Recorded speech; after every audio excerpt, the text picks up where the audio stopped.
नमस्कार। आज हैं हम मध्य प्रदेश के बहुत ही प्रसिद्ध बागेश्वर धाम में और मेरे साथ मेरी सहयोगी हैं मुक्ता पाठक। और आज हम एक बहुत ही महत्वपूर्ण व्यक्ति बागेश्वर धाम के पीठाधीश धीरेन्द्र शास्त्री जी से मुलाकात कर रहे हैं, उनसे बात कर रहे हैं। स्वागत है हमसे। बहुत बहुत धन्यवाद आपका और आपके सभी दर्शकों का। आप सनातन पे बहुत बात करते हैं जी। मैंने जब भी आपको मतलब बोलते सुना है तो आप सनातन पे बात करते हैं। आपके लिए सनातन क्या है? हमारे लिए सनातन तो जीवन शैली है। हमारे लिए सनातन इस पूरे विश्व की आचार संहिता है। हमें लगता है कि पूरे विश्व के विश्व युद्ध को रोकना है तो एकमात्र सॉल्यूशन सनातन है। अन्य देशों में अभी भी कारे गोरे, ऊंच नीच, अमीर गरीब, इन सब का भेदभाव है। एक हमारा सनातन ऐसा है कि त्रिवेणी के महाकुंभ लगता है प्रयागराज में, तो अमीर भी वहीं पर स्नान करता है जहां गरीब करता है। शंकराचार्य भी वहां स्नान करता है जहां साधारण आचार्य स्नान करता है। और आधी से ज्यादा आबादी एक ही जगह जाकर के डुबकी लगाती है। न अंगड़े पिछड़े की बात होती है, न भाषावाद की बात होती है, और राष्ट्रवाद को भी बढ़ावा नहीं। नाइजीरियन आ जाए, ऑस्ट्रेलियन आ जाए, अमेरिकन आ जाए और या फिर ब्रिटिश आ जाए, सबको स्वीकार करता है। तो हमें लगता है इससे बेहतर, उत्तम पूरे विश्व के पास समाधान उपादान नहीं है विश्व को विश्व युद्ध से बचाने की। पर आप कहते हैं मुस्लिम ना जाए। भारतीय मुस्लिम जो हैं उनकी कोई जगह सनातन में देखते हैं? हमारी तरफ से कायदे में रहोगे तो आप फायदे में रहोगे। आप मूत्र कांड और थूक कांड करने जाओगे तो आपको एक्सेप्ट नहीं करेंगे। वो तो आप मुस्लिम क्या कोई भी हो, चाहे वो हिंदू हो, ईसाई हो, पारसी हो, यहूदी हो, यहाँ तक कि हम कह सकते हैं हम या आप हो। अगर कोई मूत्र कांड, थूक कांड या फिर लव जिहाद या लैंड जिहाद करे तो उनको हमें नहीं लगता कि सनातन में एंट्री मिलनी चाहिए। आपको लगता है कुंभ में एंट्री नहीं मिलनी चाहिए? आपने कहा वहाँ दुकानें नहीं खोल दें, मुस्लिम वहाँ जाए ना। हमने ये कहा कि मेरे अंगने में तुम्हारा क्या काम है। और बहुत हमने स्पष्ट बात बोली कि जब हम आपके मक्का मदीना नहीं जाते हैं, 40 किलोमीटर पहले रोक दिया। थोड़ा सा इसमें सही कर देता हूँ। मदीना जा सकते हैं आप, सिर्फ मक्का नहीं जा सकते। मक्का नहीं जा सकते, मदीना जा सकते हैं। और मदीना 40 किलोमीटर पहले मस्जिद में नहीं जा सकते जी, बिल्कुल। तो जब इसीलिए स्मृति ईरानी गई आपके सामने, एक और मंत्री वहां मदीना गए, सब स्वागत हुआ।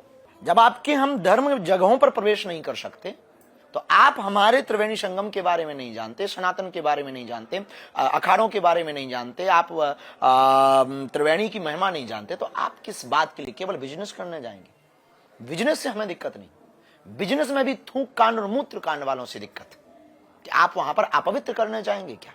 तीसरी बात, हमारे महाकुंभ के अंतर्गत सनातनी परंपरा का महाकुंभ है, वर्षों की परंपरा का महाकुंभ है, और आप बयान देते हैं कि ये वक्फ बोर्ड की जमीन। इन बयानों से फिर खून खौलता है कि आज आपने महाकुंभ को अपनी जमीन बता दिया, संसद भवन को अपनी जमीन बता दिया, कल के दिन आप कहीं कैलाश पर्वत को, कहीं केदारनाथ को अपनी जमीन न बता दो, जिससे बेमनस्ता उत्पन्न हो। इससे भला यही है कि 2 गज दूरी बहुत जरूरी। ऐसा कई बार आपके बयानों से लगता है, माफ कीजिएगा अगर आप मुझे गलत माने तो, कि आप मुसलमानों को पसंद नहीं करते हैं। नहीं, ये गलत है। हम जितना पसंद करते हैं कोई नहीं करता। आप कहते हैं कि 20% हो गए हैं तो पत्थरबाजी करते हैं, 50% हो जाएंगे तो बेटियों को उठा के ले जाएंगे। बेझिझक जो बांग्लादेश में हुआ है वो पिक्चर था, जो हमने कहा था उसी का भविष्य दिखाई दिया। आप ये भी कहते हैं कि 1 करोड़ हिंदुओं को सड़कों पे आ जाना चाहिए। और बिल्कुल आ जाना चाहिए। बुजदिल और कायरपन छोड़ करके सड़कों पे आप नहीं आओगे तो घर से कश्मीरी पंडितों की तरह निकाले जाओगे। आपको नहीं लगता आपके ये बयान जो हैं वो कहीं ना कहीं दंगों को बढ़ावा दे सकते? बिल्कुल भी नहीं, हिंदुओं को जगाने का काम करते हैं। दंगे हम फैलाते हैं, हम अहिंसावादी हैं। हिंसा के ऊपर हम बिल्कुल भी भरोसा नहीं करते हैं। दंगे तो वो करते हैं जो राम की यात्रा पर पत्थर फेंकते हैं।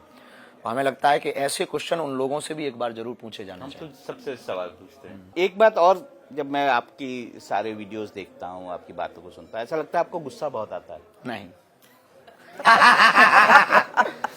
मैं उसमें कोट कर सकता हूँ। आप कहते हैं आपने किसी को कहा नक कटा का कह दिया, किसी ने आपका विरोध किया तो आपने नालायक कह दिया, किसी ने मतलब कुछ और हुआ तो आपने कहा मसल देंगे। हमारे शास्त्रों में एक श्लोक आपने सुना नहीं होगा, हम सुना दे, सठे साठ्यम समाचरी, जैसे को तैसा।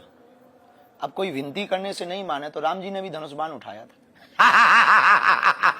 हमारे गुस्सा आता है थोड़ा बहुत। हमें गुस्सा तो नहीं आता, पर कई बार माता पिता अपने बच्चों को समझाने के लिए गुस्सा होने का नाटक दिखाते हैं। जब कोई नहीं माने तो नाटक दिखा देना चाहिए ताकि आप समझ जाओ। जब आप बयान देते हैं तो आपको लगता है आपको पूरी अपनी वाणी पे कंट्रोल है? आप एक बयान देते हैं, फिर उसके लिए माफी मांगते हैं, फिर दूसरा बयान देते हैं, उसके लिए माफी मांगते हैं, बहुत सारे इंसिडेंट्स। हम सोच के नहीं बोलते। ये है, कई बार ऐसा होता है, बचपना है, अल्हड़पन है, पर ऐसा भी बिल्कुल नहीं है कि हम ऐसे भी बयान दें। हाँ, किसी को ठेस पहुंचे तो हमारे सनातन में ये परंपरा है कि आपको भी ठेस पहुंची तो हम क्षमा मांगे। अभी हाल ही में कांग्रेस मीडिया प्रभारी ने आपको कहा कि सनातन का आपको कोई ज्ञान नहीं है। हो सकता है, सबकी अपनी अपनी दृष्टि है। हमने कभी अपने आप को ज्ञानी बोला भी नहीं है, ये बात भी बहुत ठीक हो सकती है। उन्होंने आपको कहा कि आप शास्त्रार्थ के लिए मेरे साथ आए, हमने कभी एक्सेप्ट नहीं किया।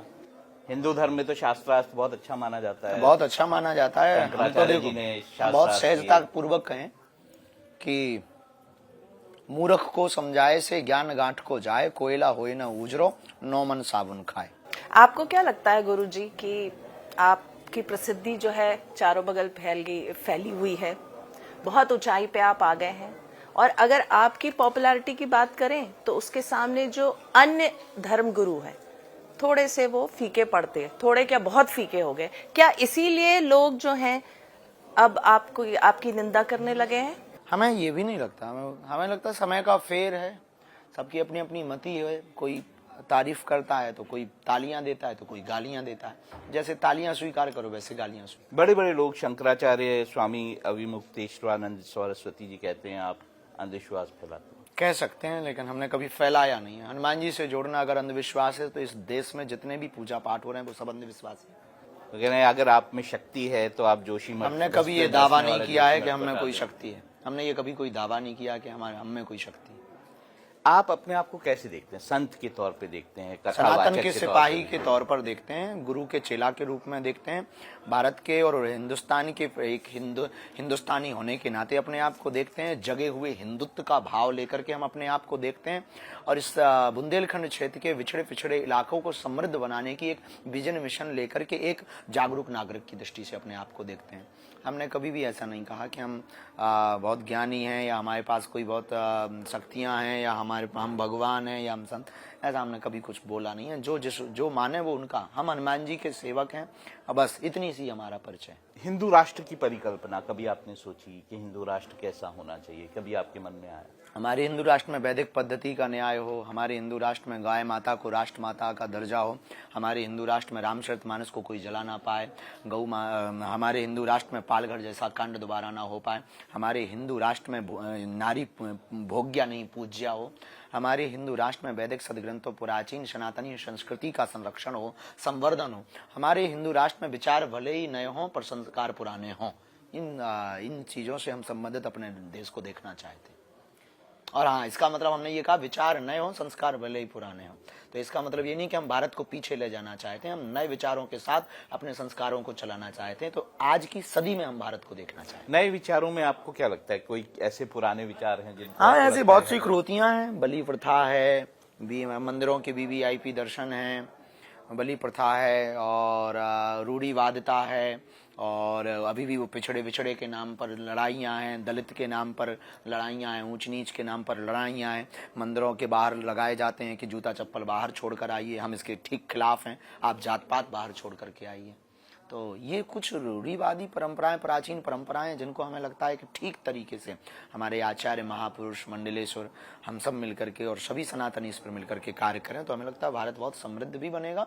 और सबकी ऊर्जा ये जो आपस के खींचातानी में इसमें लगने की बजाय भारत को विश्व पटल पर विश्व गुरु बनाने में लगी। जो बहुत विचार हो रहा है इस वक्त, जो चर्चा में विषय है, वो ये है कि जो हिंदू मंदिर हैं उनका जो एडमिनिस्ट्रेशन है वो किसके पास रहे?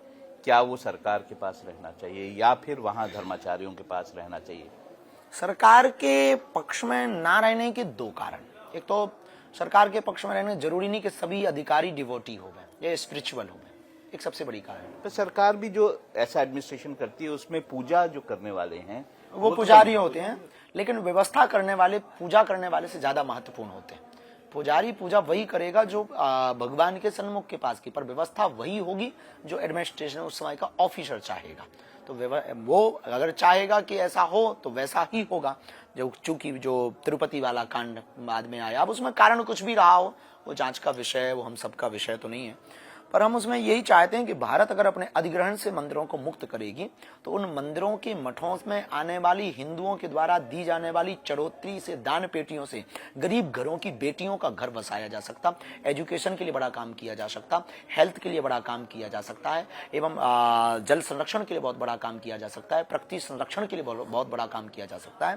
तो हमें लगता है कि ये कहीं ना कहीं बहुत बड़ा अवरोध तो है जो भारतीय मंदिरों की परंपरा, क्योंकि वो जो पैसा है वो हिंदुओं का है, हिंदुओं का चढ़ावा है। जैसे बहुत सारे एग्जाम्पल्स हैं, कटरा माता का जो मंदिर है वहाँ पर पूरा एडमिनिस्ट्रेशन सरकार के पास है, बहुत अच्छा काम करते हैं, उन्होंने हॉस्पिटल शुरू किए हैं, बहुत अच्छी व्यवस्था वहाँ। देखिए, एक आध दो तो सब में अच्छे ही होते हैं, ऐसा कहीं भी नहीं होता है, अच्छे और बुरे दोनों का जोड़ा संयोग। हम ज्यादा अच्छे की बात कर रहे हैं, हम ये नहीं कह रहे हैं कि सरकार बुरी है, हम ये कह रहे हैं कि अगर हमें लगता है कि अगर ये पर्सनली किसी संस्था के अंतर्गत ये जाएगा तो वो ज्यादा कार्य कर पाएंगे। एक आध मंदिर एक उदाहरण हो सकता है, एक आध जगह खोल देना अस्पताल एक उदाहरण हो सकता, पर वो हर जगह नहीं है। ये भी तो एक तर्क है कि वो हर जगह हो। हम चाहते हैं कि ये हर जगह हो, हमारा तथ्य ये है, इसलिए हम सरकार के अधिग्रहण से मुक्त चाहते हैं। गुरुजी, अभी आपने कहा था कि आपका मन चंचल है, बचपना है, लेकिन आपकी जो ये पूरी व्यवस्था, ये धाम की जो मैं देखती हूँ, बहुत डिसिप्लिन है, आपके अंदर भी डिसिप्लिन है, क्राउड मैनेजमेंट है, सब कुछ है, व्यवस्थित है। तो ये दोनों चीजों, हनुमान जी मैनेजमेंट के गुरु हैं। पूरा राम जी का युद्ध उन्होंने ही मैनेज किया है, और क्या गजब तरीके से किया, विदाउट इन्वेस्ट, एडवर्टाइजमेंट फुल। तो मल्टी टैलेंटेड हनुमान है हमारे जो हनुमान जी, मल्टी टैलेंटेड हनुमान है। फर्स्ट एस्ट्रोनॉट अगर कोई है तो वो हमारे हनुमान जी हैं, प्रथम अंतरिक्ष यात्री। और पहला विदेश में कथावाचक अगर कोई है तो वो भी हनुमान जी। तरु पल्लो में रहा लुकाई, करें विचार करो का वाई, रामचंद्र गुण बरने लागा, सुनते ही सीता कर दुख भागा। तो मैनेजमेंट गुरु अगर कोई है तो वो हनुमान जी से, उनसे ही सीखा जा सकता है। तो हमने अपने जीवन में थोड़ा मोड़ा हनुमान जी को पढ़ा है, तो वो चरितार्थ करने की कोशिश की है। और जो वो आदमी ही कैसा कि जो अपने आराध्य और इष्ट के पद चिन्हों पर चलने का प्रयत्न ना करे, वो साधक कैसा।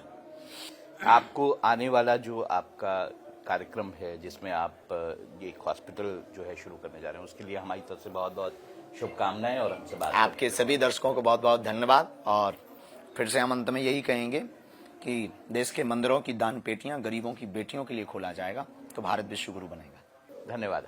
Thank you. चलिए, हमसे बातचीत करने का बहुत बहुत शुक्रिया।